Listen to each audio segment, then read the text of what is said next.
We are back on the Rational Boomer podcast. Hopefully, your day's going well. By the time you hear this, it's Saturday, but we're recording it Friday afternoon. And so often the case, we have Ed with us today, and none too soon. You know, we go through this whole week, Ed. Thank you for joining us.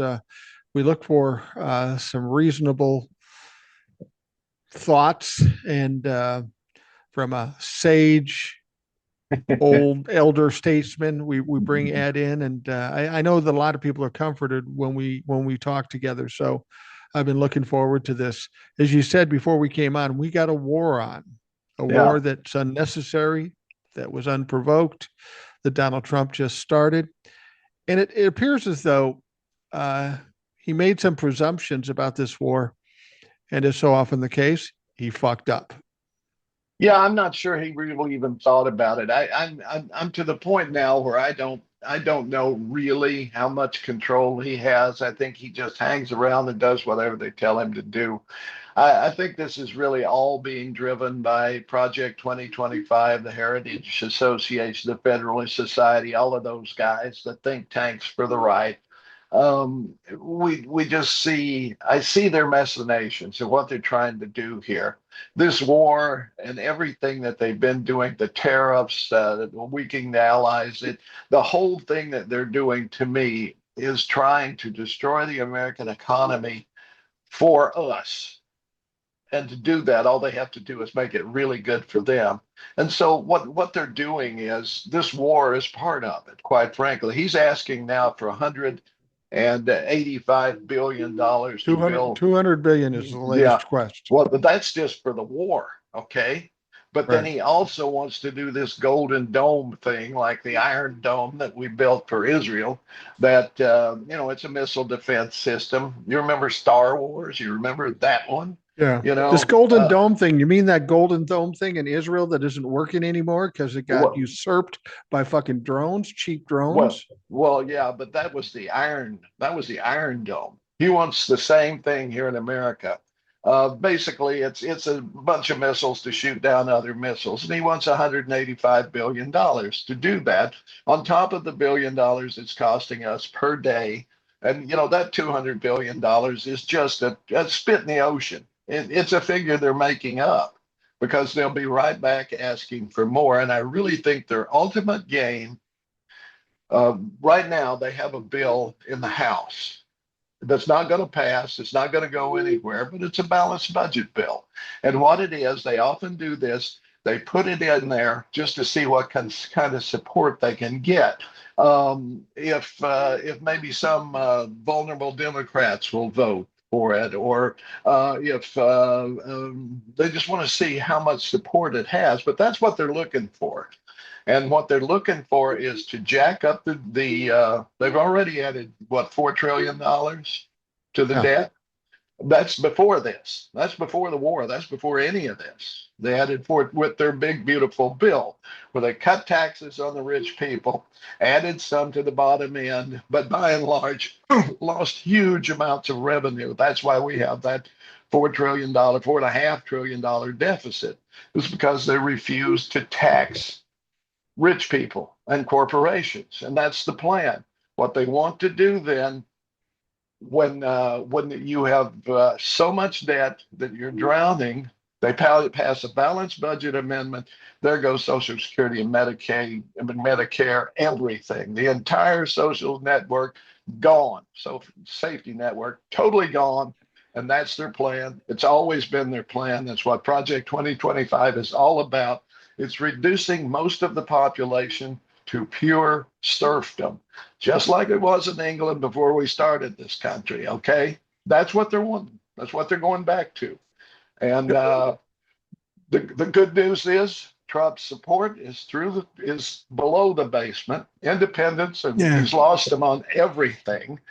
So he cannot win the midterms. Can't win the presidency either at this stage of the game.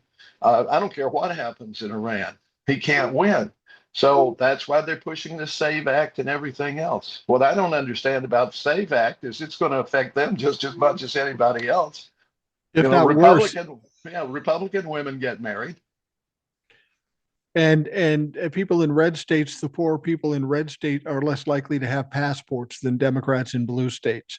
So it will affect Democrats, but it'll also affect the red states dramatically. And you know, I think it's one thing I've noticed about Republicans, they don't think ahead. They don't Right. think ahead. You know, like Donald Trump doing all this crazy shit. They don't think that, well, if a Democrat gets in, he can do the same shit to them. They set a precedence. So they don't think ahead. And the thing you mentioned about the balanced budget, that has Right. such a nice tone to it. Let's Hmm. balance the budget. Bill Clinton is the only one that's been able to do it in recent history. Um, but people have to understand, if you're spending like you're spending and you refuse to tax the rich, the only way it can go is it's got to take money out of us to continue with the funding that they're going crazy with. And like you say, Social Security, Medicare, that stuff is not going to clear through Congress. They don't have enough fucking time right now. We're less than a year away from a complete changeover in Congress. So we Yeah. just got to kind of ride this out to a certain extent. You said the SAVE Act. I get people calling me or DMing me all the time. I'm so afraid the SAVE Act is going to pass. It's not going to pass. It can't pass. Oh. The reason they're doing this is to keep Donald Trump happy. Well, keep pushing, keep talking about it. We'll get this done. I'm smarter than everybody, but it's not going to happen. Republicans probably don't want it any more than the Democrats. Well, of course they don't, and the weapon we have, and I'm happy to say, is the filibuster, and we will be able to use that. And most Republicans are against getting rid of the filibuster, the same way Democrats are, because it's the last weapon. It's the weapon of last resort. Is what it comes down to. If you really want to stop legislation, and you know, it used to be you had to keep the floor, you know, and somebody, yeah, you know, like Mr. Smith goes to Washington, the lone guy up there. Well, it's not that way anymore. Okay, they just basically say, okay, this is not going to pass, so you know, filibuster's been played, and that's it, and we don't have to have that drama. But so you're right, it's not that we know of. I mean, there was some machination that Johnson was trying to think about, I think, or maybe it was in the Senate where they were going to declare something and it had never been some sort of, I don't know what it was, but it was the last gasp and it's not going to work. So yeah, I think we're safe on that. But we can't forget this shit. As soon as we have the reins again, there has to be a constitutional amendment that says um, everybody gets a government ID, and that's it. That's all you need. You don't need Yeah. any enhanced ID to go on a plane or anything like that. And it's free. It's fucking free to everybody. It's they send it out to you. And Right. you know, and you've got it and you keep it, and that's all there is to it. It's these, there are simple solutions here, you know, and I You also know, I have there's a yet lot I've more. yet to I have yet to get a real ID. I don't have a real I don't ID. either.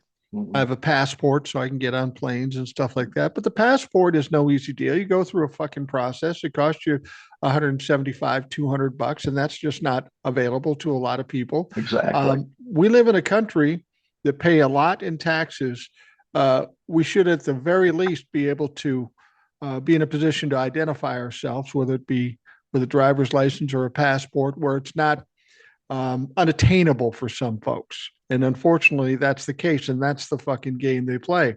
They want to take the people that have less money or that are the wrong hue in color and try to make it more difficult for them to get some identification so they can just nullify them as citizens.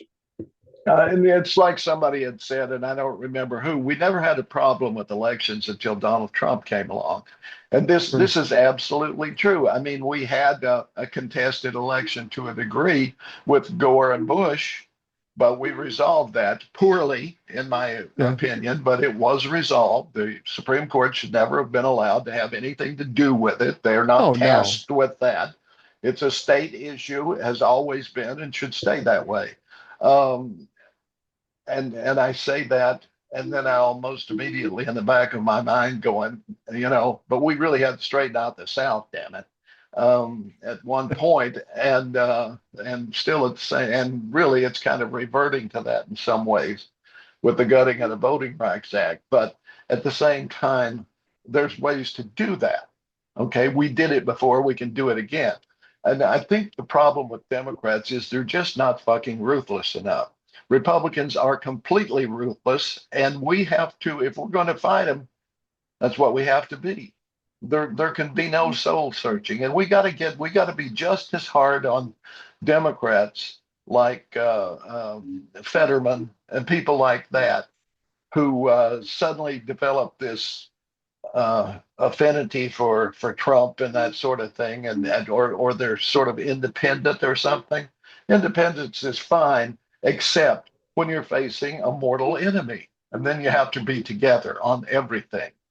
Yeah, you do, and we have to avoid any kind of division within the Democratic Party. You said Democrats aren't ruthless, and what they have to understand is, well, we're kinder, gentler. We're going to take the high road.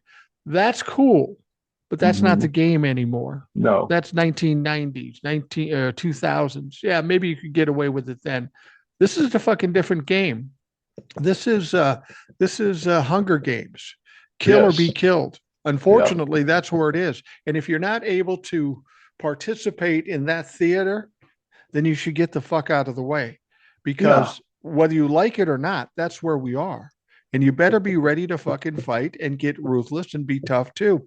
And I think that's what, people like you and I and some of these other people out here, when this is all over and the Democrats are in control, that's where we have to ramp it up a little bit and keep the narrative going, instead of the Democrats sitting back on their laurels and getting lazy again, because they will do that. We need to light that fire under them every fucking day. Yeah, and the other thing is that we need to do that the Republicans did back in the 70s. And that was, I've discussed this both on my TikTok and here with you, the Powell Memorandum, which was a work of fiction. Let's put it this way. It was a memorandum that was sent to the United States Chamber of Commerce from a sitting, I think he was retired by then, maybe, but no, I take it back. He wasn't in yet. It was the Justice of the Supreme Court, Powell. He sent this letter essentially and said, look, business as we know it is going to be terribly affected by all this freedom that people, certainly economic freedom that people are getting. So you, as institutions like businesses and so forth, you need to take a portion of your income and dedicate it to furthering the cause of capitalism. Let's put it that way, essentially. And that's where you got the Heritage Foundation. That's where you got all of these think tanks. They responded by putting all this money together, getting all of these, and I hate to say it, they were, law school graduates with the wherewithal to think and put all of this shit together, and they were heavily funded and still are. And you have groups like ALEC that writes legislation and then brings it to state legislatures to have it introduced and that sort of thing. We're not doing that. We need to do that. We need to have our own heritage foundations. There's the Cato Institute, but that's libertarian. There are a few out there, but we really need to get it was the labor unions who should have been involved with it. Now they're kind of down here. Yeah. But we need to have, I asked, aren't there any good billionaires who can buy a network that we can have real news on? Where are they? Mark Cuban, you guys, why don't you buy one? Right now they've bought the news media. Yeah, 90% of it. Yeah, they did. But I think we have to look at the times too. I'm looking at them spending billions of dollars for CNN, for Paramount, and all that stuff. And I think, oh, that's cool. But they're buying basically blacksmith shops. Less and less people are watching mainstream media or even the streaming media.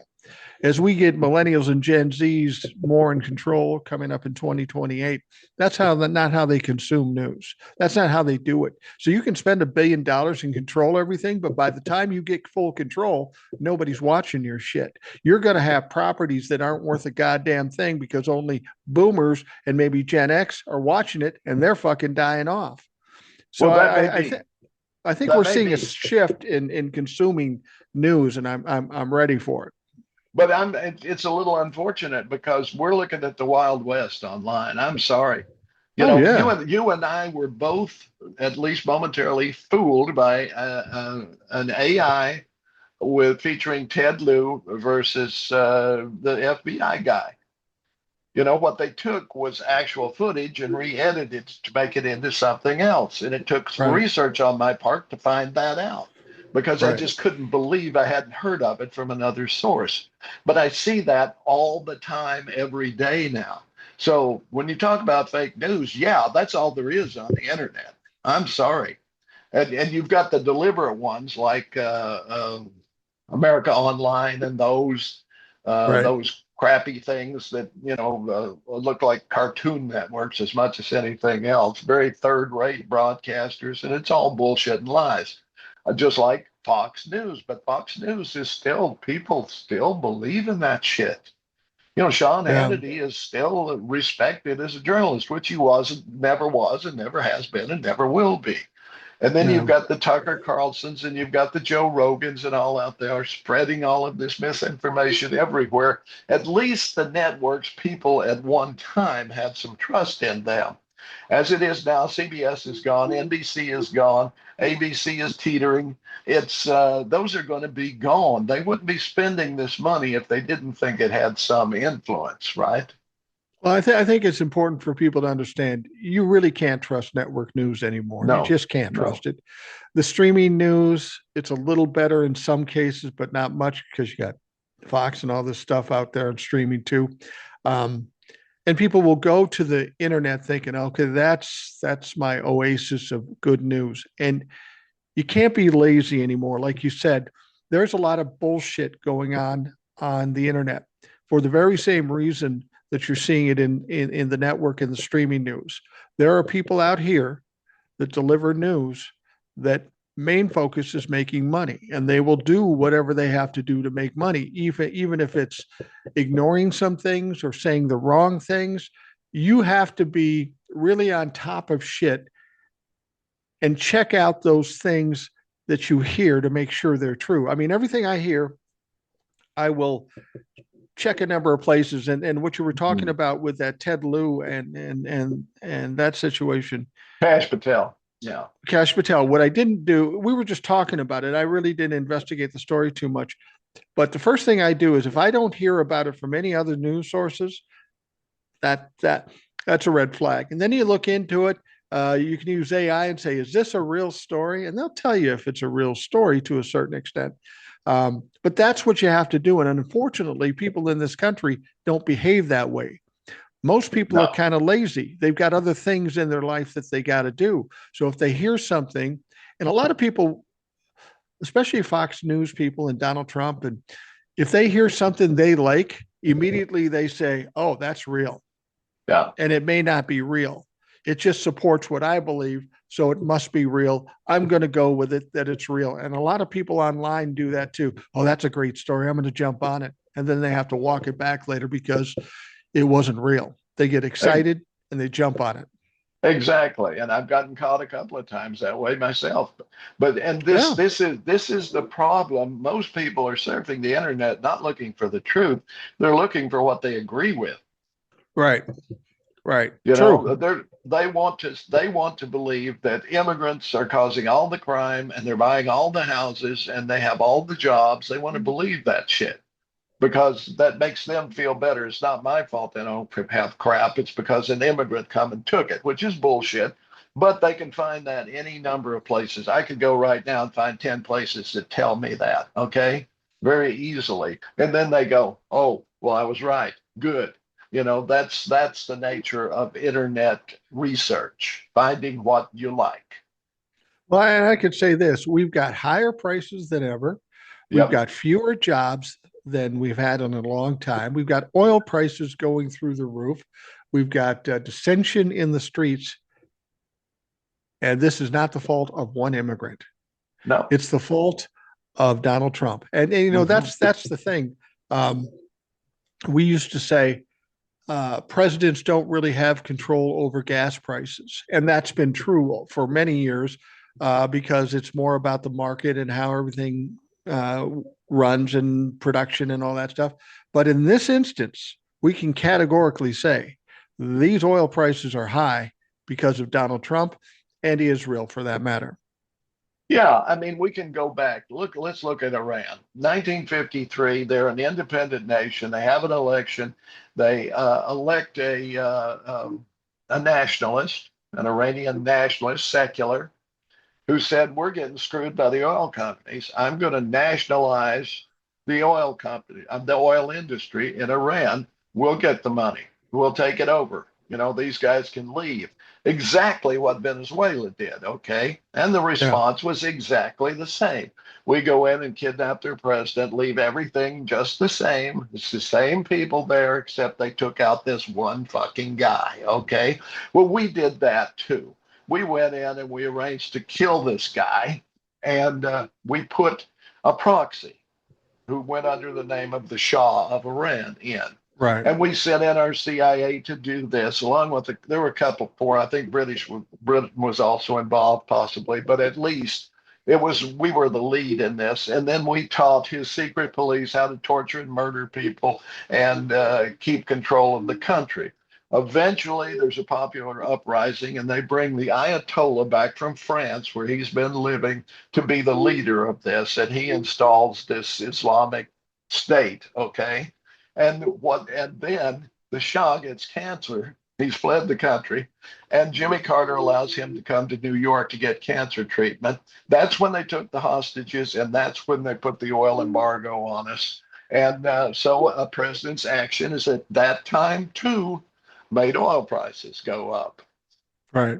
It was from a compassionate stance, so to speak, you could say, but it amounted to the same thing. When you start messing with other countries, it can bite you in the ass, especially the ones that control the world's oil, which they do with the Strait of Hormuz right there. Well, and the whole point of going into Iran back in the 50s or the 60s, people have to understand it's not about some decency or trying to make the world No. better. It was all about fucking money. Iran decides they nationalize their oil because they think they're getting screwed, which is their fucking right. We should stay out of it. And some big oil companies are going to lose money or they're not going to be able to rip them off anymore. So governments go in there to take the guy out so that the oil companies can continue to grift these motherfuckers and rob them. That's what people have to understand. Almost everything you see is about money. It's not about religion as much as money. Right. And look at what's going on. You know, we're talking about the media, and well, it's as much about what we don't hear as what we do hear. Now, I know Right. you know it, I know it, but other people may not know that we've been boycotting. We've got a boycott on Cuba right now, keeping them from getting any sort of energy in, oil, gas, whatever. People are starving. We have shut down Cuba, and we're going to go in and try to take them over. And that's why I say all of this military action is just to drive up the deficit to the point, and the debt to the point where we can't borrow our way out of it. We can't do. The only way to solve it is to raise taxes precipitously on the rich, which we should do. Just take exactly what we did in the 50s. Just use those same tax brackets, put them back in, and in 5 years you'll have utopia. Yeah. You heard it from me. Well, the thing about Cuba, I'm watching this. We've got this oil embargo, and it seems like it's just part of the plan in that you put the embargo on, you make life in Cuba horrible, and you make it an easy target, and then you go in and take it over, which is what Donald Trump is essentially saying. I don't understand why. Right. Cuba's a small island. I don't know why they want to take over Cuba? Is it just something Donald Trump wants a fucking notch in his bedpost, or is there some real reason for doing it? Well, my guess is we know that Donald Trump has been involved with the mafia his whole career. I'm His thinking the same thing. his chief lawyer was a mafia lawyer when he was learning how to be an asshole completely. I mean, I Yeah. think he had that propensity to begin with, but Cohen, his lawyer, was definitely way down the road of assholism anyway. But at any rate, back in the 50s, there was Cuba was owned by the American mafia. Right. They had these huge hotels and resorts where you could get it was like Epstein Island with spades. You could Right. literally get anything you wanted there. There was gambling and liquor and women, et cetera, et cetera, et cetera. It was gangster's paradise. Here comes Fidel Castro in. They overthrow the Batista government, who was complicit, and they chase out all of the gangsters, and they shut down these casinos and so forth. And it they tried to go back in with the Bay of Pigs, but John Kennedy didn't follow through like he was supposed to with air support, so it failed. I don't think his heart was in it. Okay. But, and then we had the Cuban Missile Crisis and all of that stuff too. But this was really because the American mafia lost billions of dollars Yeah. and they want it back. That's funny. I mentioned that to somebody. They go, "Oh no, that couldn't be." But when you look at Cuba, it doesn't have any resources we don't really have. There's really no oil. There's nothing there that we can get. And take a look at who our leader is, Donald Trump. What's he about? Building fucking resorts and casinos. And I think he sees this as, like you say, um, current day version Exactly. of Sodom and Gomorrah, Las Yeah. Vegas, uh, uh, Atlantic City combination, that they can go down there. It's outside the country, so the mafia can control it, do whatever the fuck they want. And Donald Trump is just setting this up because he sees for himself that he could, be the king of this thing, and he could build his resorts or whatever. I really think that's what it is. They want to turn it into this mecca for everything you said, gambling, women, drugs, whatever the fuck they want. I really believe that's got to be the only goal. And they're I choking think them off so. now so they can go in there and it's easy pickings. That's why, do you remember back in the latter years we were working at the radio station we worked at? Our fundraising guy, our fundraising team put together these trips to Cuba. I think they went 2 or 3 times, and Oh, really? took Yeah. listeners and so forth. And they said it was just wonderful. They had a great time. They loved the people and the food and everything. And and Obama was very much easy on Cuba, seeing that maybe if we treated, if we could do another Vietnam. Remember Vietnam? We spent all that time killing people and ourselves and then wasting money and crap. And then now look at Vietnam. It's essentially a capitalist paradise. Okay. Right. I mean, it changed because of what happened after we left, not anything we did. Okay. Right. But I think probably Obama and some others saw, hey, we've been leaning on Cuba for 50 years. Maybe we ease up and we don't have to worry about them anymore because they will come along. Who cares what you call the government as long as they're operating on principles that benefit the people and they're not repressing people. And I think it could have worked out just great. But I think in the background, the whole time has been the American mafia, organized crime, saying, we want our money back. We Yeah. lost billions of dollars. We want that back. And of course, with Cuba back in the 60s and 70s and such, they were supported by Russia, and Russia Yeah. was the common enemy. Yeah. Oh, Russia's down there. They're going to put missiles down there, and they did. And so we saw them as bad because they were connected to Russia. That's not the case anymore.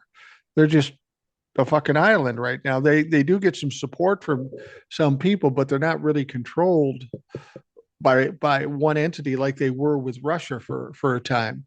So they can go in there and not piss off too many people. Basically, let me ask you this: if they do that, if they do that, make this resort paradise, okay, with gambling and all this stuff, is that better for the people down there? Because those people down there weren't living the best lives, were they? They didn't have a lot of money. They were No, struggling. it's as a matter of fact, it used to say if you want to see classic cars, go to Cuba because they haven't been able to get new ones in 50 years. So they keep the Right. ones going, that they have and that sort of thing. It's difficult to say. Granting they could be porters and croupiers and wait staff and restaurants and all of that stuff. Is that what you want? I don't know. Maybe they would say, yeah, I just want some money, whatever. But I think at some point it's going, if you've got organized crime in charge, and I have no reason to doubt that is not exactly who would be in charge again, because Yeah. it's a big part of the Trump uh, retinue. Let's put it that way. That's why he's pardoning all of these giant criminals. He's not pardoning some kid who stuck up a grocery store or a Yeah. corner market. He's pardoning these drug lords and these people who steal from their own employees and all to the tunes of billions of dollars that they don't have to pay back. So he's very much involved in crime. Okay, and so is Jared Kushner, his quote son-in-law. There's that whole thing. He is very much part of a crime family. Okay, I mean straight up mafia for sure. Yeah. So I often say that he is part of the mafia, but he's kind of like when it comes to the organized crime, he is to organized crime as he is to Vladimir Putin or as he is to Benjamin Netanyahu. He's tied to them, but he's basically a useful idiot. He's too stupid to be involved in the real machinations of what they're trying to accomplish, but he's positioned in such a way that he can be used, and that's pretty much what's happening. yeah, now he may stand to lose because I'm hearing some of the Gulf nations saying, we didn't pay for this. Yeah. This we didn't pay for to get all of our infrastructure blown up and our citizens killed and so forth because you assholes. We didn't sign on for this. I mean, they've been trying to move into tourism and stuff that like that away from oil. All right. Dubai, the safest place in the world, they called it, right? Well, it ain't no more. So, Yeah. and it was a playground for the really rich and so forth. But I'm trying to remember what your original question was about Cuba. But the other thing is history Is it is a better two. for them if they do it? No, history is a double-sided sword. Okay, you remember the Cuban Missile Crisis. I remember it probably better than you because we I had was practice little. walk. Yeah, we had practice walk homes from school in case there was an atomic attack. We practiced getting under our desks in case of an atomic attack and that kind of crack. But it seemed very imminent.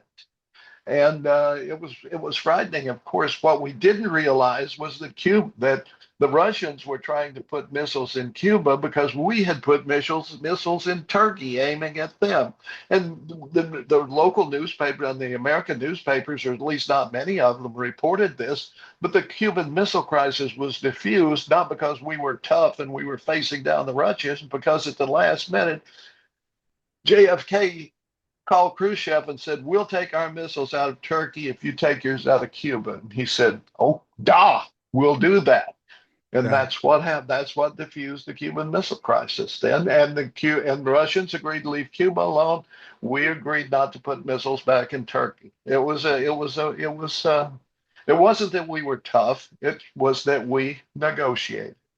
Yeah, and they made it out to be this minutes away from death, and Mhm. JFK was courageous. And I'm not saying JFK was a bad guy. I'm just saying that what goes on in the upper levels of politics, each side makes themselves out to be this conquering hero, and that we were Mhm. just this close. It's very it's very dramatic, very performative. The Iranian war thing. See if you agree with me here. Donald Trump got played by Benjamin Netanyahu to go into Iran Israel's been trying to get presidents to do this for 40 years. It wasn't until now that they found somebody stupid enough and easily manipulated to actually do it. Donald Trump was convinced by Bibi Netanyahu or whoever else he could go in there, bomb the piss out of him, win this thing, and be a hero. I think he honestly believed that. And then when it didn't happen, it just kind of snowballed because Donald Trump can't say I'm wrong. He can't step back. He will double down and triple down, and that's what he's doing. And now he's in over his head. He really doesn't know what the fuck to do. Yeah, that's exactly the case. I'm wondering if Epstein files didn't play a part, not because Oh, he I'm was sure. trying, not only because he was trying to um, distract, but I really do believe that Netanyahu has the goods on Trump because of Epstein.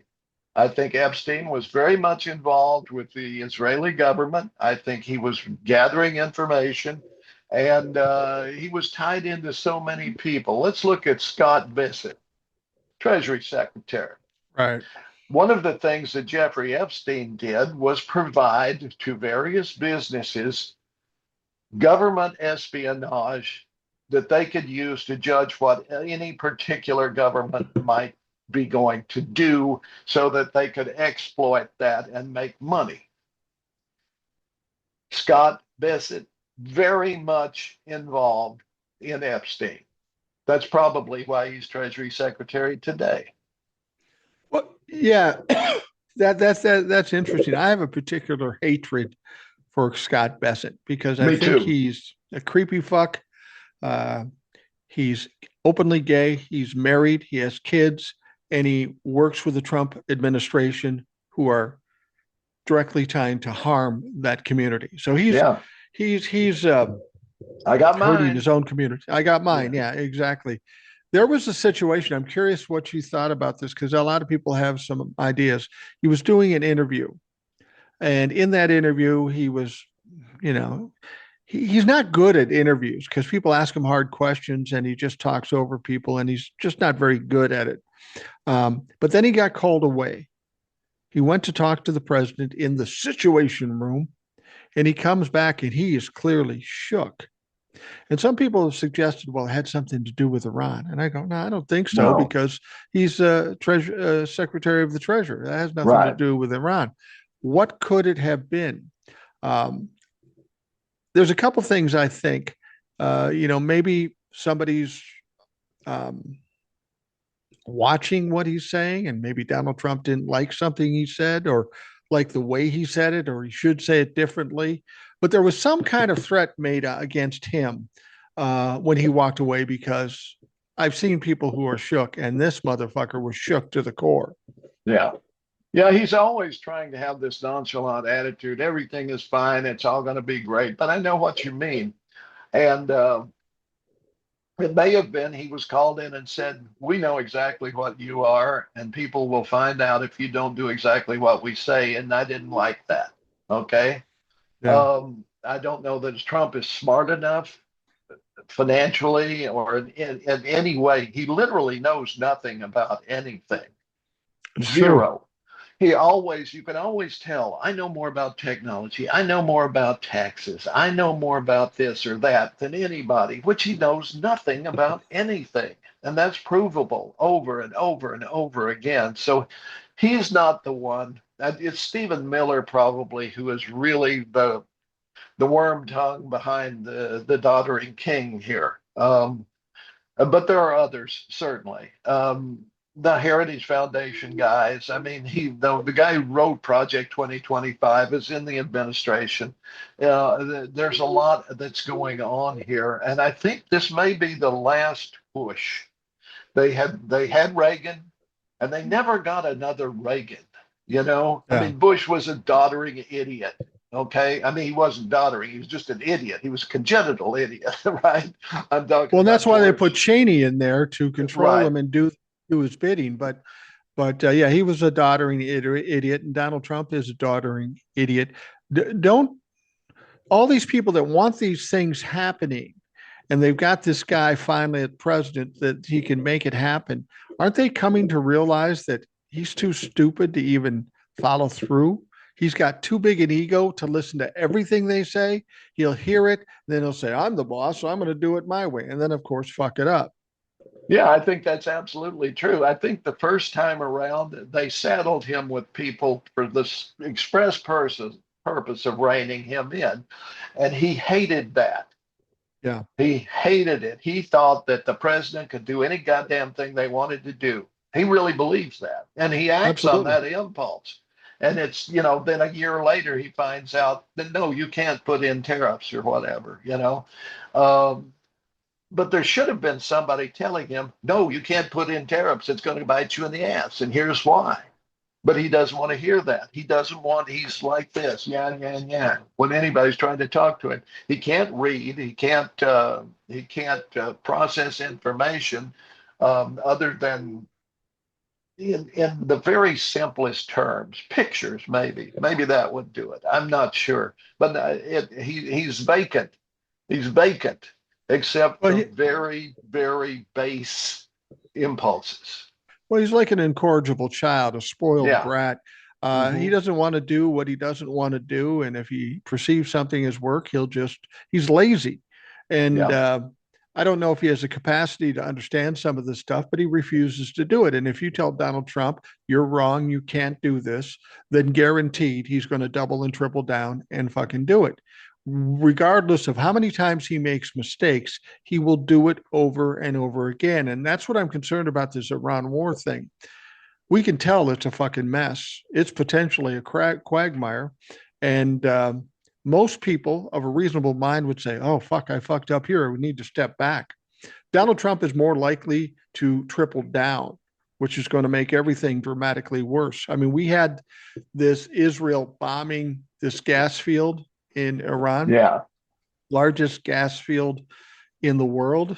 By hitting that, they basically cut that production by 20%, which is going to affect Europe and India and other places for heating next year. Um, Donald Trump hears about it and says, oh, I didn't want him to do that. I told him not to do that, which I doubt. When it started to blow back, then he acted like he had nothing to do with it. But Donald Trump's not smart enough to put the reins on somebody like Bibi Netanyahu or some of these other crazy fuckers to keep them in line from doing something horrible. Donald Trump hears this and says, "This is how crazy he is."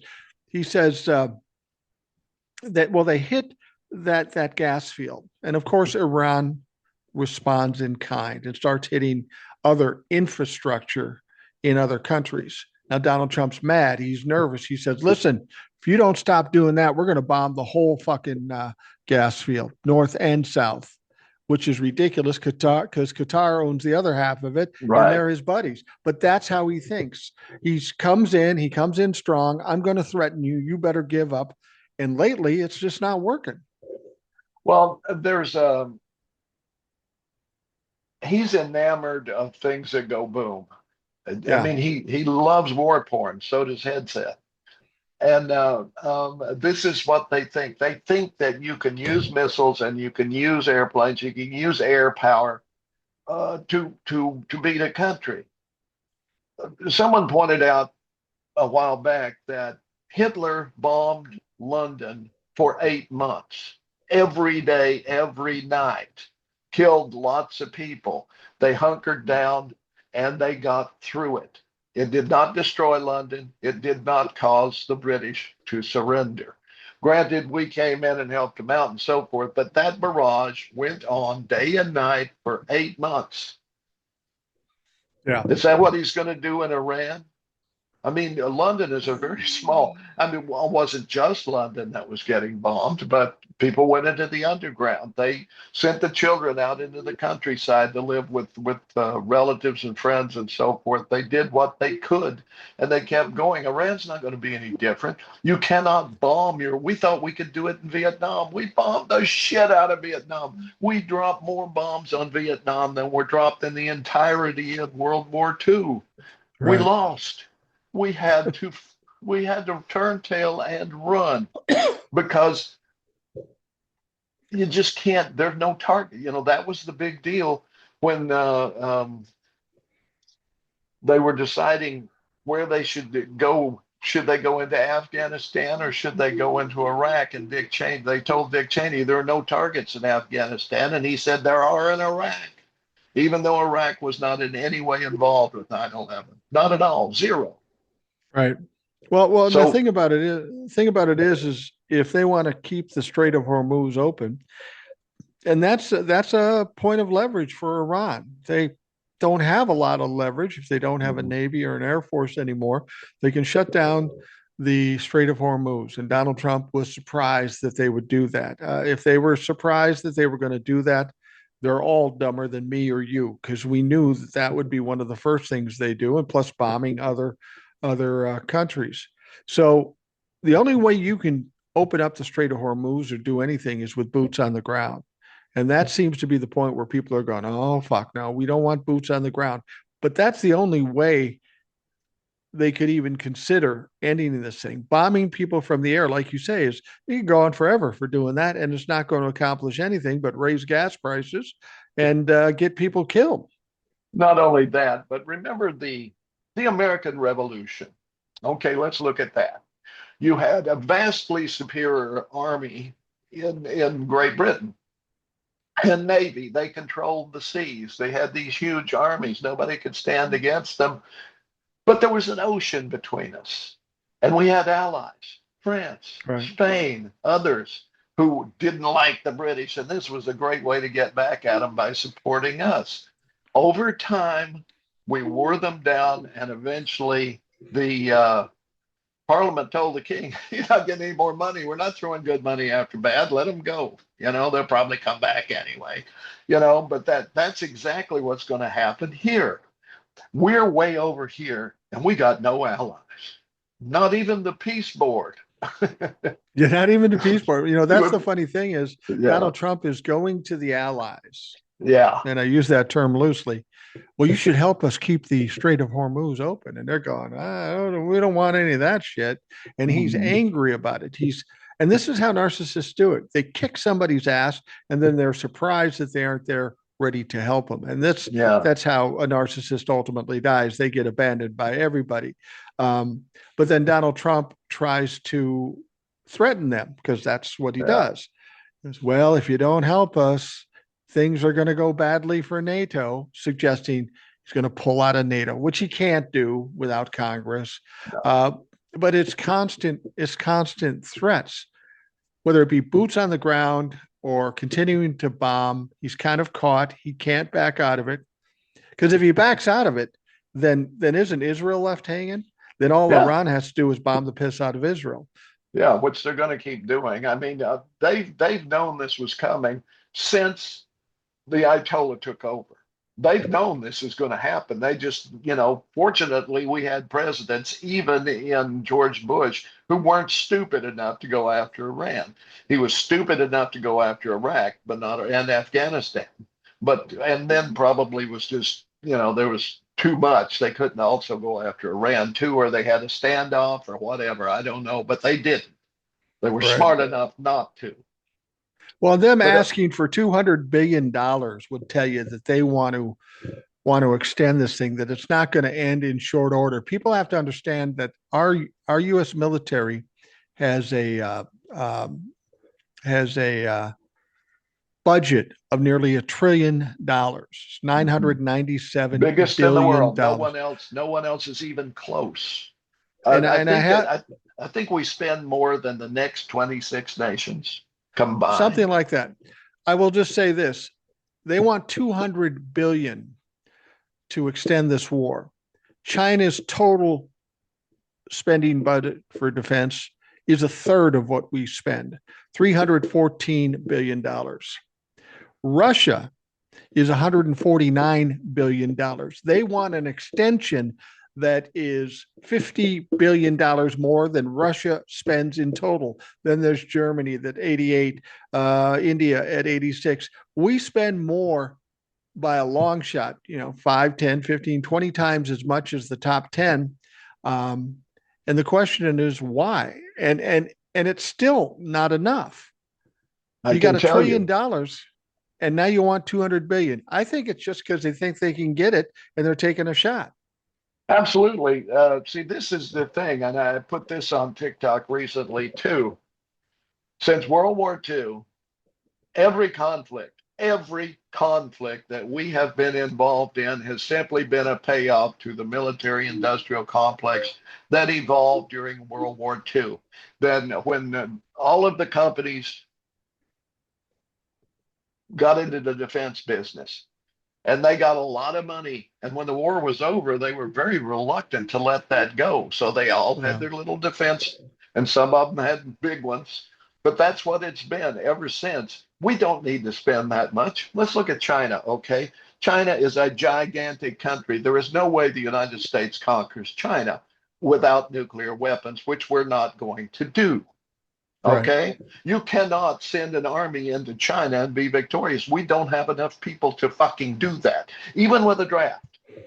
So China doesn't have to spend because they know there is no entity on earth that can possibly challenge them militarily. Then you've got Russia. Okay. It's a podunk country. And they're broke. California has a bigger economy or close to it. I haven't looked at figures lately, but one U.S. state and probably Texas and Florida and a few others, Minnesota and others, you throw them in there, way more. It's a podunk country now. It ain't the USSR anymore. Okay, No. and there is no one on earth who can threaten us if we just negotiate. And don't tell me Trump's negotiation is not negotiation. It's trying to force people to do stuff they don't want to do. No, it's like I said with Kennedy and Khrushchev. It was tit for tat. We'll take out our missiles if you take out yours. Fine, good. You know, and things evolved greatly from there on. But I mean, Reagan turned it back. Reagan needed an enemy, so he created the evil empire when Gorbachev was wanting more than anything else to bring the Soviet Union into the modern world and essentially become what Vietnam did, a capitalist country that had socialist overtones, which is what I think we should be, quite frankly. We could have merged, we could have melded economically without becoming one country. When you start painting everybody as evil, eventually you're the evil one. Yeah. Well, I've said that before, and some people push back on me that we've been taught through our lives Hmm. that the USA are the good guys, that God is on our side. And I think it's fair enough to say we're not the good guys anymore. But I question whether we were ever the good guys. The information we've gotten tells us we're the good guys. But if you really look at the way some things have gone, it's all about money. It's all about conquering situations or getting control and power and stuff. Were we ever the fucking good guys? I don't No, think so. You no, can't be no. this rich and be a good guy. No, not only that, we start out as a country by murdering the inhabitants, the original inhabitants, and we keep doing that until there are only a few small pockets of them left. And the labor we used was largely forced labor that we imported. Those aren't good guys. No. You're on one hand genocide, on the other hand slave labor, right? And then okay, we had a change of heart and we got rid of slavery and we stopped actively killing Native Americans. Maybe, maybe. Yeah, but then we started throwing our weight around South America. I mean, what Trump did with the boats and what he did with Venezuela and everything, that's old hat shit. Yeah. That's early 20th century, late 18th century gunboat diplomacy crap. Okay, when we installed the United Fruit Company as the de facto government of half of the countries in South America and that sort of thing. No, we're not the good guys. We've never been the good guys. We got involved in World War II not because they were killing Jews, but simply because it was in our interest to do it, and Japan gave us the reason to do so. Did you see that clip? Yeah. The clip where Donald Trump is sitting with the prime minister of Japan. Somebody asked him, "Why didn't you let your allies know before you attacked Iran?" And he said, "Well, it was a surprise. It can't be a surprise if we tell everybody about it. And they should know," pointing toward the prime minister, "they should know about it better than anybody. They didn't call us before Pearl Harbor." And I'm thinking, my God, that's That's such a that's such a comment from a drunk old guy in a 3-2 bar in South Yeah. Minneapolis. It's just so Yeah. fucking stupid. It's embarrassing. And he thinks he's clever. He thinks he's funny. Yeah. And, jumping back to our talk about fake news, I actually saw an AI of him patting her on the ass as she left the room. I know it's AI because she was wearing a different colored suit. Okay. But you got to be careful of that shit. But yeah, that was embarrassing on so many levels. And if you go back to World War II, the reason the Japanese were pissed at us is because we were keeping the oil from them as they wanted to expand. So Yeah. there were reasons. They had people in Washington negotiating with us when the bombs fell, just like we did. And Yeah. It's and it's there are no good guys in international relations. Some are better than others, but it's really dependent on day to day. well, and the thing about it is it's one thing if we had business as usual, like over the past couple hundred years, and not being the good guys. But we have an extra problem here because these good guys that aren't good guys are also stupid guys. Yeah, They keep fucking up. And that's the problem. If you're going to be evil and be smart and get it done. But they can't even do that. I mean, we got a war in Iran. We got the Epstein files. We got oil going through the roof. We've got prices in grocery stores. And what's Donald Trump doing? He's going to investigate James Comey again about his investigation into Donald Trump. Now, here's the problem: they've already gone after Comey a few times, and it hasn't worked. They went after Letitia James; it hasn't worked. Whatever James Comey is alleged to have done back in 2017 is beyond the statute of limitations. Why are we fucking with this other than for Donald Trump's ego? it's revenge. Yeah, He wants them to have to pay attorneys. He wants their life to be, because they did something bad to him. He's going to keep doing something bad to them as long as he possibly can. Jumping back in history for a moment, we are at a tipping place right now. And the former tipping place, and Trump said this in his campaign, we need to go back to what it was in 1860 or whatever, when tariffs were, well, there were no taxes, there were just tariffs, and it was the most prosperous time in America, which is bullshit. It was yeah, promised, it was great for some people like Rockefeller, who ran Standard Oil and who controlled 20% of the GDP. One guy, yeah, 1/5 of the American economy went to him. And there were many others. You can go around the country right now and see these gigantic mansions that are open to the public now because nobody can afford to. Nobody besides people like Musk and Bezos and so forth like that can afford to operate these things. There's a couple of them around here, and they went out in the country and they built these huge castles, monuments to their wealth.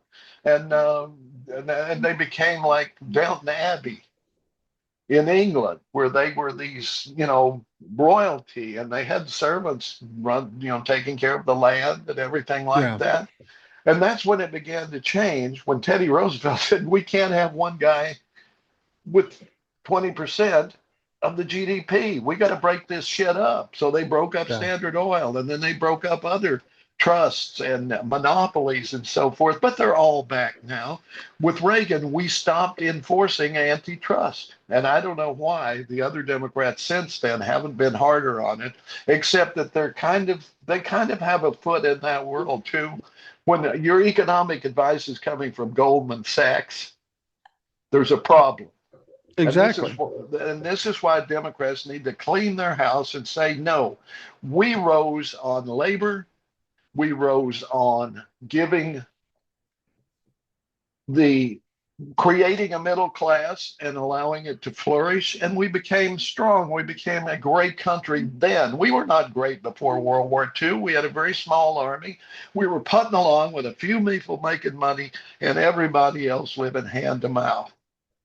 And the reason they went after quote communist is because those were the people that were organizing labor to get to challenge this. And that's why we demonized anything to do with socialism or communism or anything like that since then, because it's the alternate to this ruling class that is back heavy right now. I put on TikTok yesterday. I didn't believe in Bond villains until Elon Musk and Peter Thiel and Jeff Bezos and Zuckerberg showed up. What's the difference between them and all of the Bond villains you've ever seen? None. I did a live yesterday, and somebody made an interesting point. Suggested that we're living in kind of a surreal time.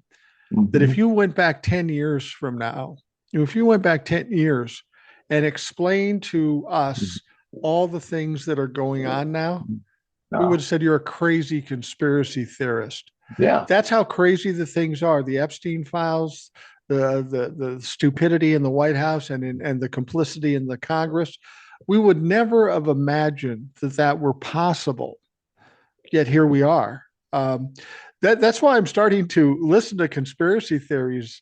It may not it may not be crazy. It may be just a prognostication of what's to come.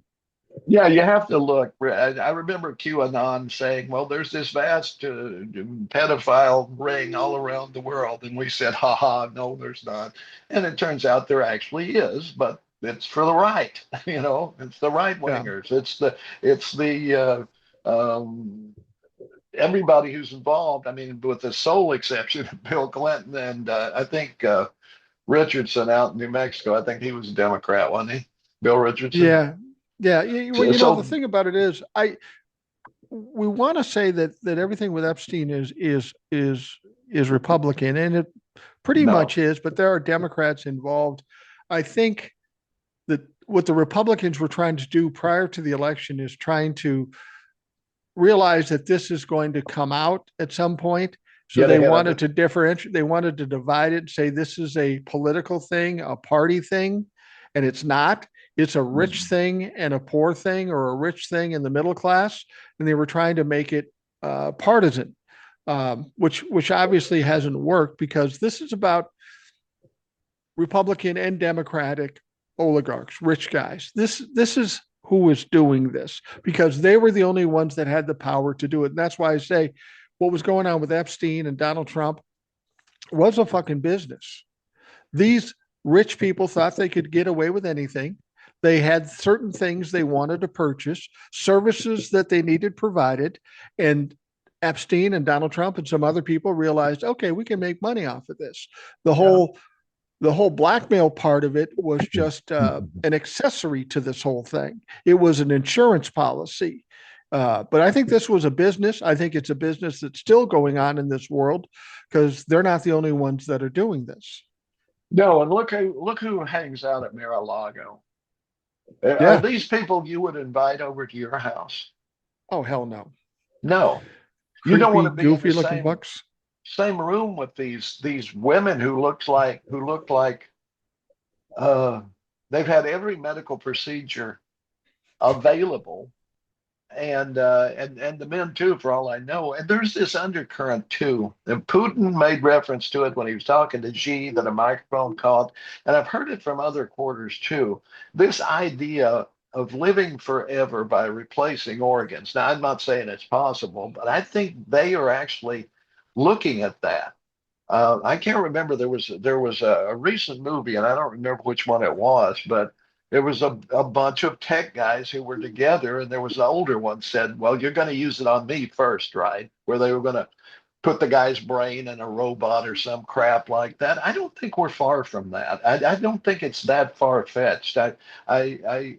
Every conspiracy theory may have just a marginal bit of truth in it when it comes to that sort of thing, because certainly the pedophile ring did. We know it Yeah. existed. We know it still does. Well, I think when people get so much money and they can do whatever they want, they believe that they're untouchable and they can do whatever they want. It isn't a far leap to think that people would think that they could game the system and live forever and do whatever they're doing if they've been able to justify abusing children. If they've Well, been this able is to it. justify that, they think they can do anything. They think they're fucking bulletproof. Yeah, this is the thing. Peter Thiel right now, he's going around and giving these talks to other oligarchs and rich people, and these small clubs or whatever you want to call them. in which he's saying they have to make religion part of their pitch. And he keeps talking about the Antichrist and all of this sort of thing. And this is where the Christian nationalism comes in. I don't think most of these guys have any sort of religion other than No. to themselves. And they realize that they're going to die and it will all be over, and they'll either go to hell if they still believe in that sort of thing, or they're just not going to exist, and they cannot stand that idea that they have amassed all of this and it will just be gone and they will not exist anymore, and it's driving them friggin' crazy. So I have no doubt that they're not funding all kinds of medical research in that direction when they could have cured cancer, years ago. Yeah. Well, it's when you look at the oligarchs like the Peter Thiels and all these people that use religion as a shield, I don't honestly believe they're religious. No. I believe they see it as an angle to get what they want. How Look do I at get in Trump. people's heads? How do I get control of people? Tell them God told us to do it. Mhm. I'm religious. Here's the Bible. You should believe me. Even though I just abused some kids and stole $1 billion, I'm religious, so I'm doing the right thing. I swear to God, it's a fucking angle. It's not real. They don't really believe what they're saying. And I'm talking about Project 2025 and even the evangelicals. Oh yeah, that's all They part don't. of it. I mean, they jumped on Trump right away and they made excuses. They started calling him King Cyrus, who is in the Bible as defending the Jews, even though he was not himself a Jew. And they're saying that's Yeah. what Trump is. God is using this non-Christian guy. But then they said, no, he is a Christian. He just became a Christian, but he's not. He has No. no idea about anything to do because he's never been interested in it. And let me throw this in real quick. Back when I was in the Army, I was in Army Security Agency, and part of that I had to learn a different language. I had to go to school for a year to learn to speak Korean. And one of my teachers was all of the teachers were native speaking Koreans who were citizens of the United States. And they all had backgrounds before. One of the teachers had been an opera singer.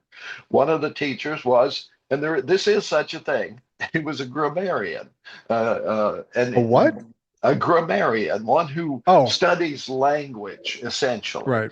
And he had a theory. He'd written a book about it. I tried to read it, but I couldn't get through it. I mean, it was very, very dense.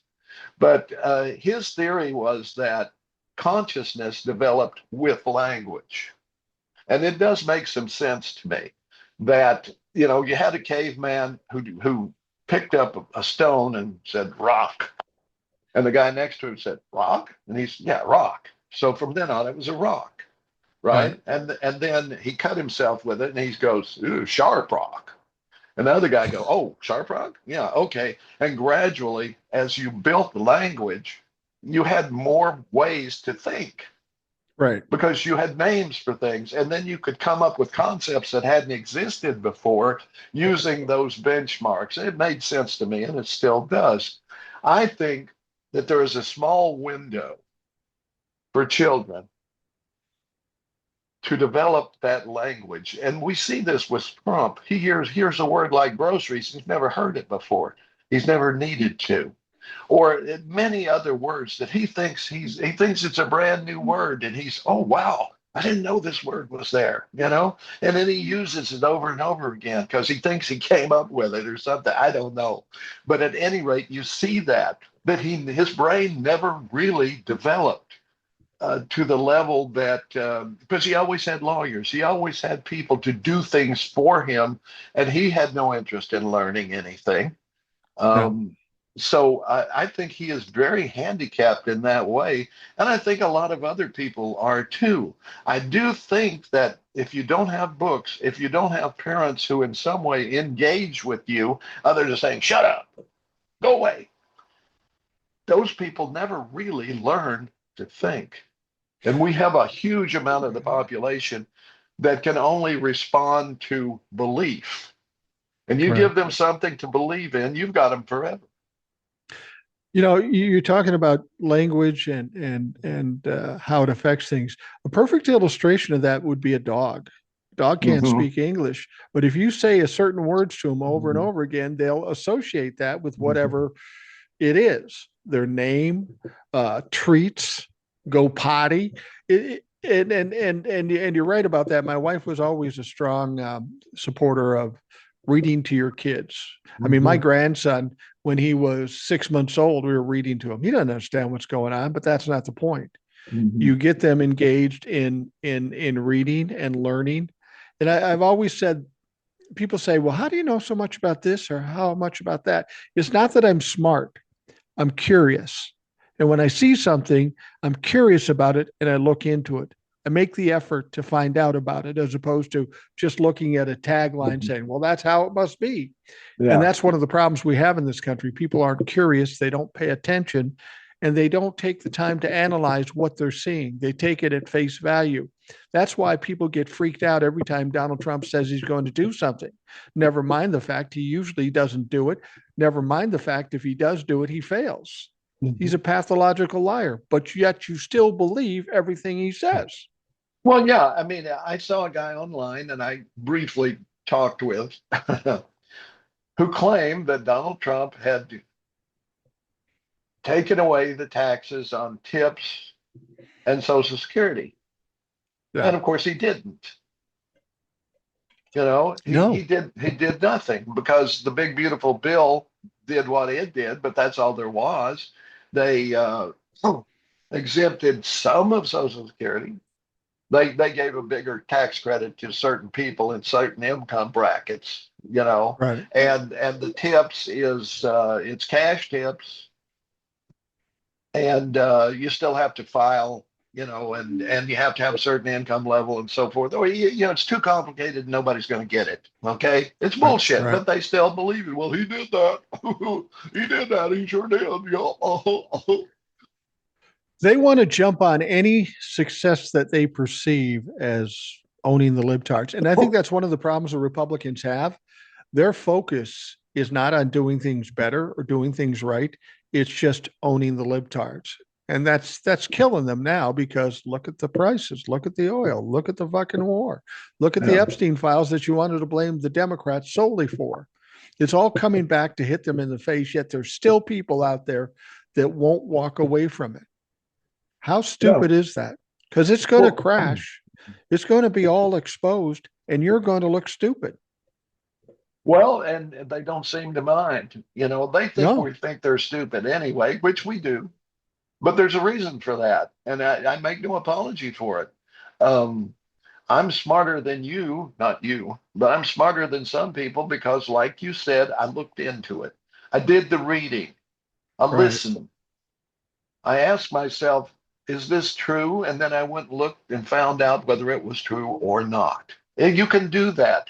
And it's not going online and going to your favorite web play site or whatever and going, oh, well, that's it. They said it's that, so it's got to be that. No, there, you got to go past the first four things that the search engine gives you. You Well, know?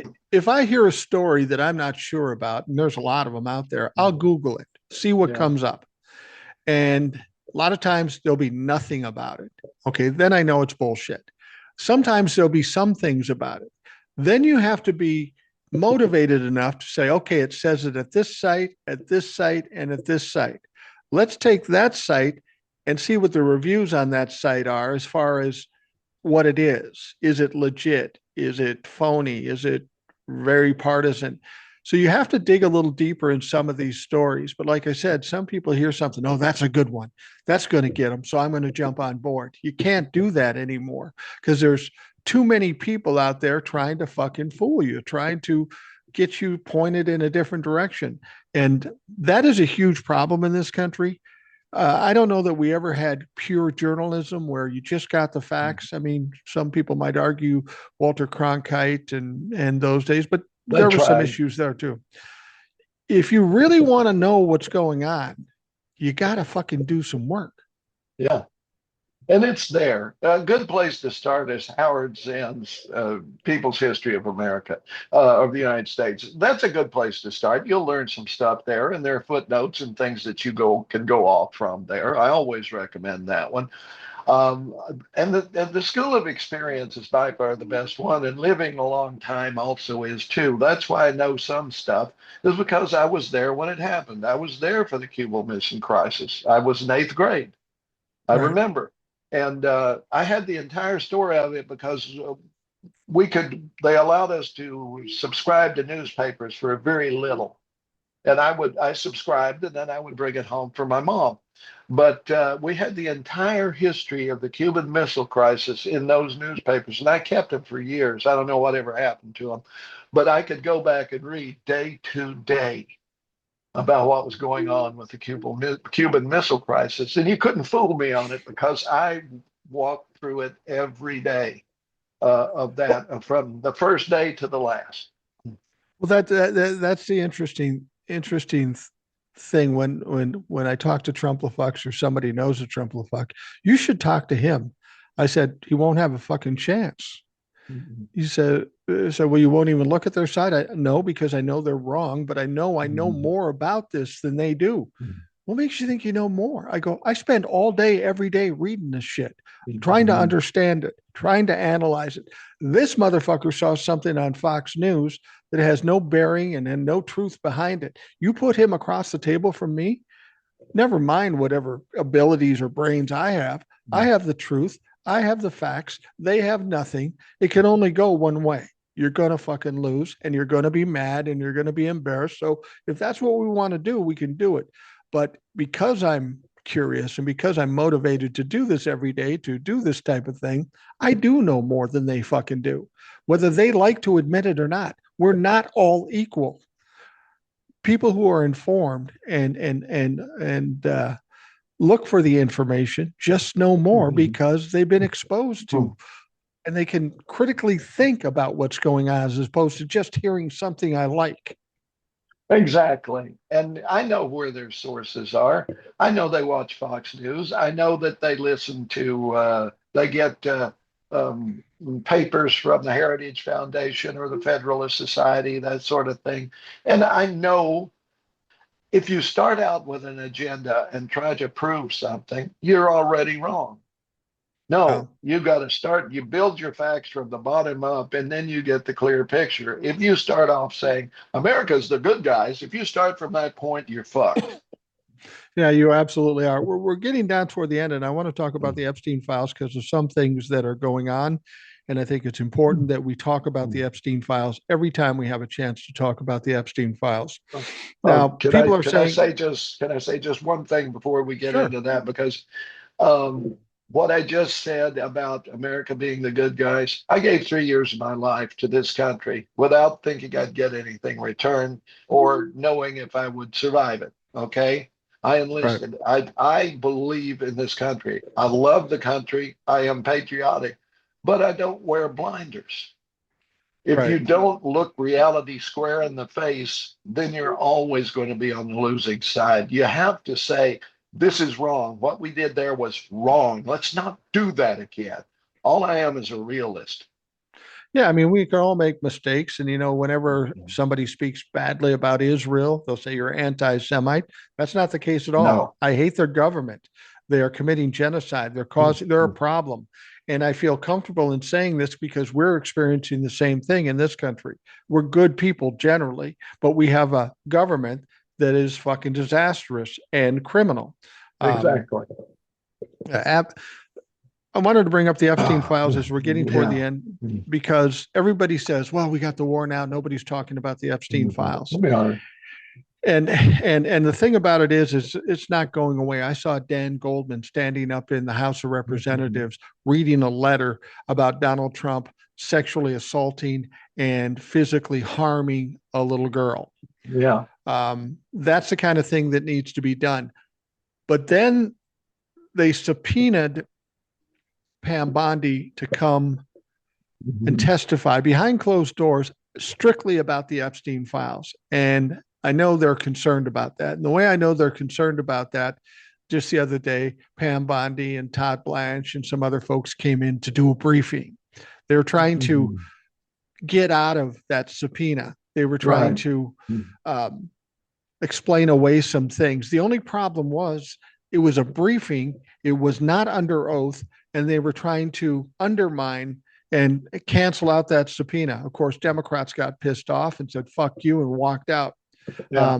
This is a point of contention for the DOJ. They know they're in trouble here, and they're having less and less ways to fucking work around it. Everything they've tried is not working. When they try to distract, when they try to explain away, Epstein files don't go away. They aren't going away. No, and we can see that. What did it take to get Marjorie Taylor Greene to turn? Yeah. It was the Epstein files. It was staring into this abyss and seeing what these men around her were trying to protect. Right. Now, I still have a problem with her and everything she did in office before she resigned, and some stuff that still I will have a hard time ever saying, hey, you're a good human being. But I by don't like her. golly, but she turned and now she's calling people out, and I give her credit for that. I'm hoping there will be some others. Why Susan Collins and these other people haven't done that, I don't know. I don't understand. But if you're a woman, if you're a Republican woman in a position of power, why you have not done a Marjorie Taylor Greene? There's no hope for you. There just really isn't, because you have sold your soul to Donald Trump. And when it's all over and everything is exposed, these people will try to walk back from it so quickly. And We I think didn't it's know. important. Yeah, and they knew. I mean, we all know. If Susan Collins says she doesn't know, she particularly annoys me. She always Yeah, comes out like, I'm so concerned, but she always caves to Donald Trump. She needs to always, go, and hopefully she always. will. Yeah, Yeah, and that's how these people are. When it's exposed, they're too afraid of Donald Trump to stand up to him. And when it's exposed and Donald Trump crashes and burns, and he will crash and burn, it's inevitable. They will then try to explain away, well, you have to understand, I was just doing my job. None of that is going to work. And I think people like us have to keep hammering it home. You're the fucking criminal. You're why we are where we are. And you're not going to be able to walk away from that even after Donald Trump is long dead. yeah, and I keep hoping. I think he is a linchpin because for whatever reason he captured the imagination of a certain group of people. I don't think they're particularly nice people, but it may be that some of them are, and they're just not paying attention. I don't know. I mean, I would guess that if I threw a net over this town where I live, and I'd get a handful of Democrats, but the Yeah. rest would be people who voted for Donald Trump, And and that if today, troubles me a great deal. oh, it does. It's a it's a sad commentary on this country and the people in it. But if at this point, knowing what we know, hearing what we've heard, seeing what we've seen, if you still support Donald Trump, there's only two options. You are either complicit or you're stupid. Yeah. And honestly, going forward in the short time I have left and I have to worry about my grandkids, I don't have time for stupid or complicit people. No. I look at you as the same because you're harmful to this country. You're trying to damage this country. Even if you're just stupid and don't know, I'm sorry. I don't have time for you to fucking ruin everything for my grandkids just because you're stupid. That's not an excuse. Right. And the other thing, I still say we have to be ruthless too. And just let me slip in this about ICE. We see what's going on. And Yeah. congratulations to the people of Minnesota for their Profile and Courage Award. Well deserved. My God, I said it before. You save the Union once at Gettysburg. I think you may have just done it again in the winter of 26, because you stood up to them, and I know they're still there, they're still operating and so forth.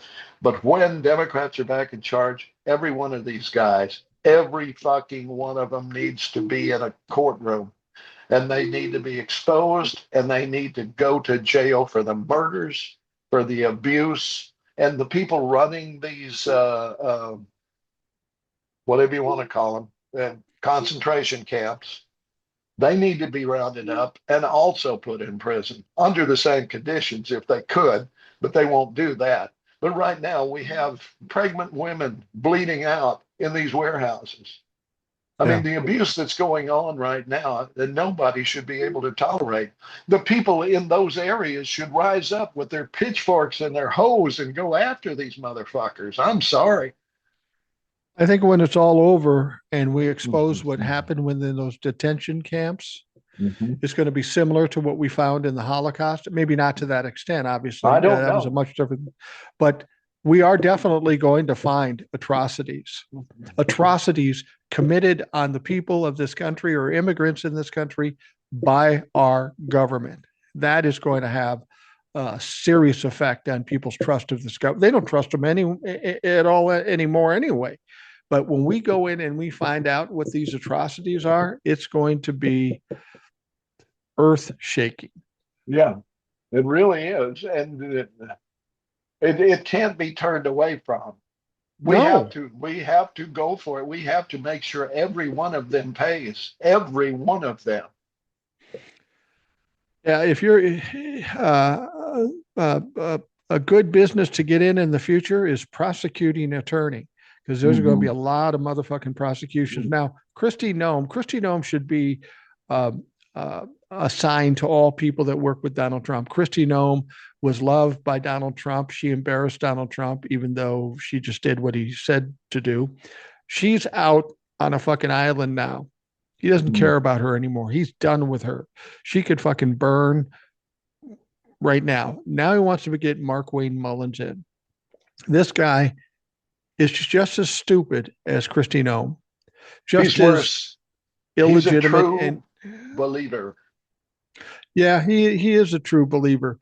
Do you think he's going to get through the confirmation? I think he will. And I don't think it makes much difference with regards to ICE. Donald Trump's got to go before there's any improvement.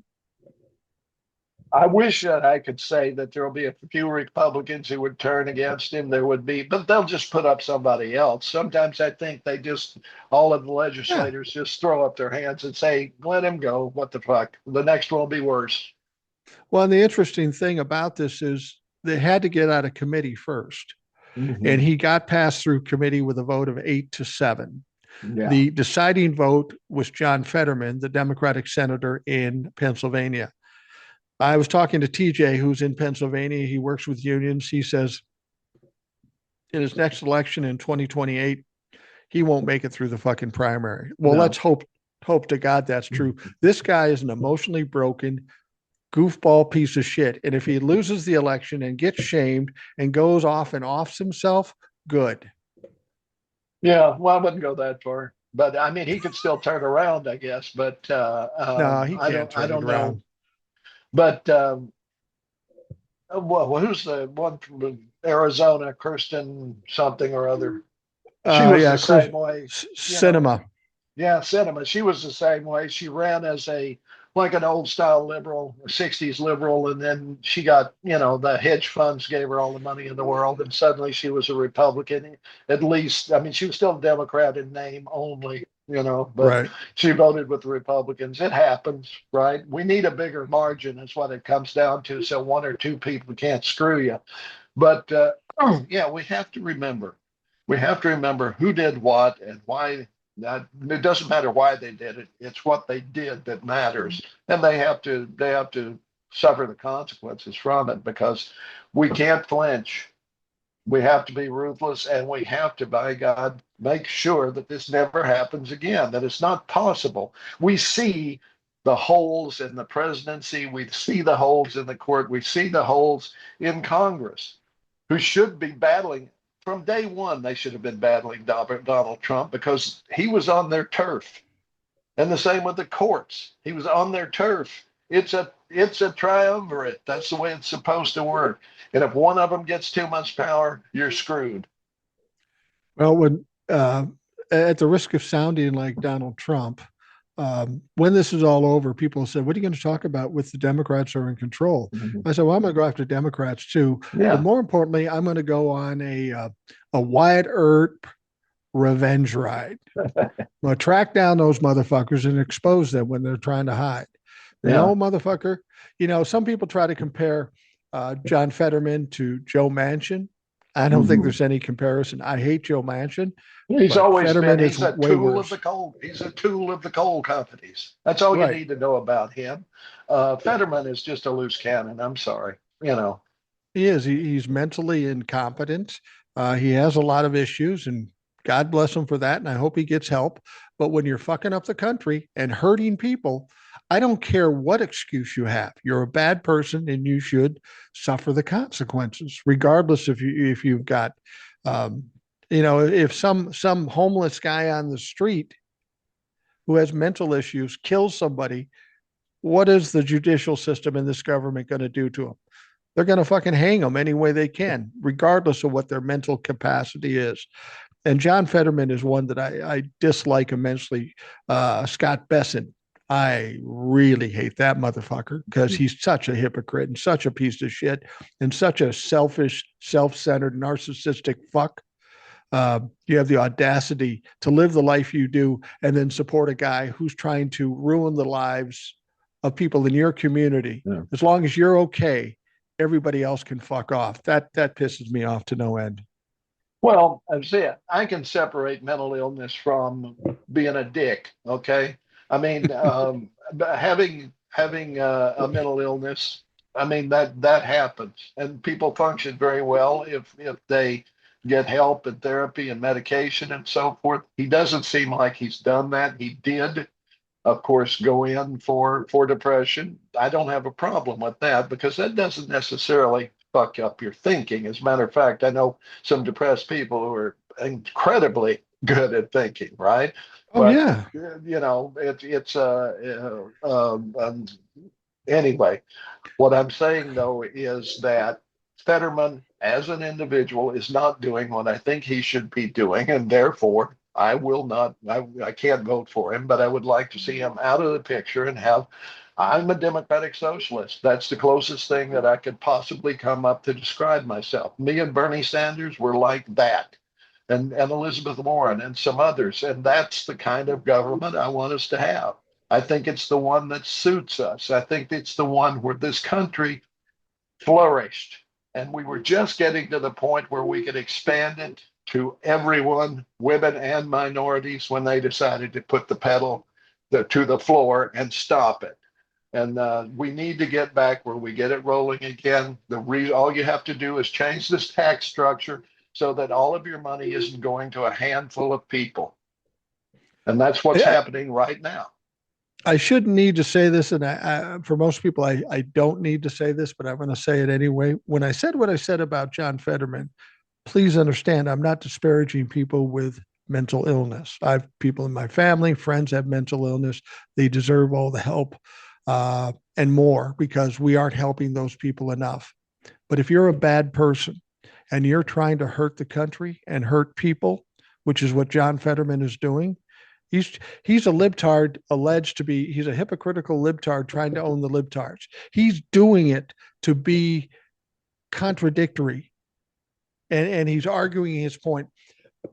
I'm just saying, if you're a bad person and you hurt people, there's no excuse for that. There's just Right. no excuse. Yeah, and Um, I don't think it's in any way tied to the fact that he has depression. It's tied to many other things. well, yeah, yeah. I think he's emotionally broken and he's confused and he doesn't know what he's doing to a large extent. And if you're that person, you should resign from the job and get help and try to get healed and try to be a better person. But instead, he decides to stick there, take Mhm. control of the power, and do whatever the fuck comes into his mind. And when you're hurting kids and old people, you know, we're finding out more and more people are losing their health insurance. When people are losing their health insurance and they're going to die, pardon me if I don't cry for John Fetterman. Yeah, I agree with you. See, for me, I think we should do away with it. I think we should Yeah. have. Um, I think we should have universal health coverage that has nothing to do with insurance companies. Let them go back to selling car insurance and home insurance and all of that. We don't need your fucking health insurance. You're just adding to the cost. Last thing I'll mention. I've said this before. we're talk about the subsidies and Obamacare and all this stuff. After we see what's happening to people on Obamacare right now, I say going forward for the Democratic Party, we no longer talk about Obamacare. We Oh, only talk about universal health care. They yeah. burn that fucking thing down. They're trying to burn it down. So let's just do what we're supposed to do, what everybody else is doing. I don't want to hear about Obamacare. I want to hear about universal health care. I don't want to hear about it being too expensive because clearly it's not. $200 billion would have paid the subsidies 4 times over for Yeah. subsidies that they want to fight a war. We've got the money to do it. We should do it. The only reason we don't do it is because they don't want to harm insurance companies or the medical lobby from making more money. Fuck that. We need it. I don't care about Obamacare anymore. We need universal health care, and that's what we should be fighting for. Absolutely. And we should do one of these just on that because I got a lot to say about it. And because I'm in an area right now that has a medical monopoly here that the state put in place, and now they want to they want to say we're going to open it up to competition, but to do that we're going to take away all the regulations and restraints we put in place on this monopoly in order to get it. So in other Right. words, they're just going to let them off the hook for what they're supposed to be doing. And there's no, since they own all the hospitals now, there's no way that anybody can come in and compete with them anyway. It's insane. It absolutely is. Well, we're getting to the end point here. We'll talk more about healthcare Mhm. probably next week and all the other crazy shit that's happening. Tell folks where they can find you online. They should do that. Okay, I'm Ed, and I'm on TikTok at Reelin, Realin apostrophe, Reelin in the years at Hollertroll, HOLLERTROLL on TikTok. And also Reelin in the years on YouTube. YouTube. YouTube. Be sure to check them out. It's not the same thing as you hear with us here. It's more stories and historical things and some politics too, but it's incredibly interesting. Everybody here that listens to this podcast all says the same things. Yeah, a lot of times for a lot of people, you're your favorite guest. So if you enjoy this, you would definitely enjoy what he's doing on TikTok and YouTube. So by all means, check it out. For those of you listening, I want to thank you for taking the time to do that. I hope you have a great day, and we'll talk to you again tomorrow.